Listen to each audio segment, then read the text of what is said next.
বইমেলায়, থিয়েটারে, ক্যাফেটেরিয়ায়, পহেলা বৈশাখে, ভ্যালেন্টাইন উৎসবে শুধু মেয়েটার চোখে পড়ার দুঃসহ চেষ্টা ছাড়া ছেলেটা পুরা দস্তুর সাধারণ। মেয়েটি রূপে ও লাবণ্যে, ফ্যাশনে ও বসনে আগাগোড়া বিশেষণ। এক ঝাঁক প্রজাপতি উচ্ছল তরুণের ভিড়ে ছেলেটা একেবারে অপাঙ্ক্তেয়। তবু অতি বড় সাহস করে একদিন বলেই ফেলল, আমার সাথে চা খাবে? ছেলেটার দুঃসাহসী অফারে অবাক মেয়েটি কি জানি মনে করে বলল, চলো।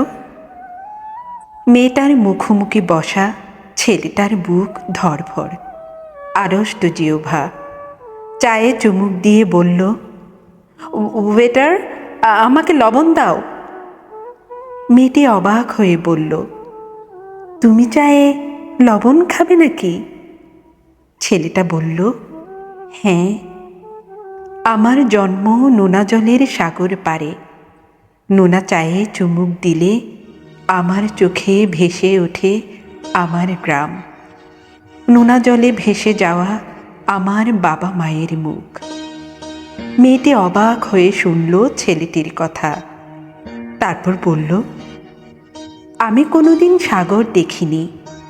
আমার বাড়ি পাহাড়ে, ওখানে গা ছুঁয়ে উড়ে যায় কোমল মেঘ পাখির মতো। সাগর আর পাহাড়ের গল্প ক্রমেই নিবিড় হলো দিনে দিনে।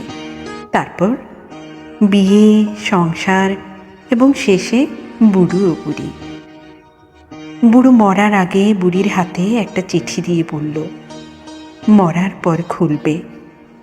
বুড়ো মারা যাবার পর বুড়ি চিঠিটা খুলল।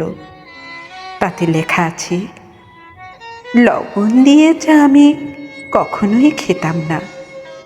তোমার সামনে থতমত খেয়ে চিনি বলতে লবণ বলে ফেলেছিলাম, আর বোকামি ঢাকতে অমন গল্প ফেঁদেছিলাম।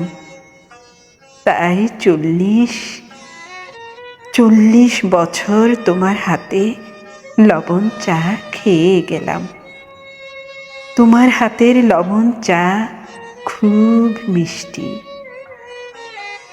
বুড়ি প্রতিবেশীর বাড়িতে বেড়াতে গেল একদিন। তাকে চা দেয়া হলো।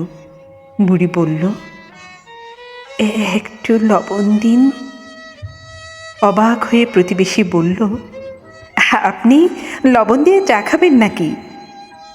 বুড়ি বলল, হ্যাঁ, লবণ চা খুব মিষ্টি, খুব মিষ্টি।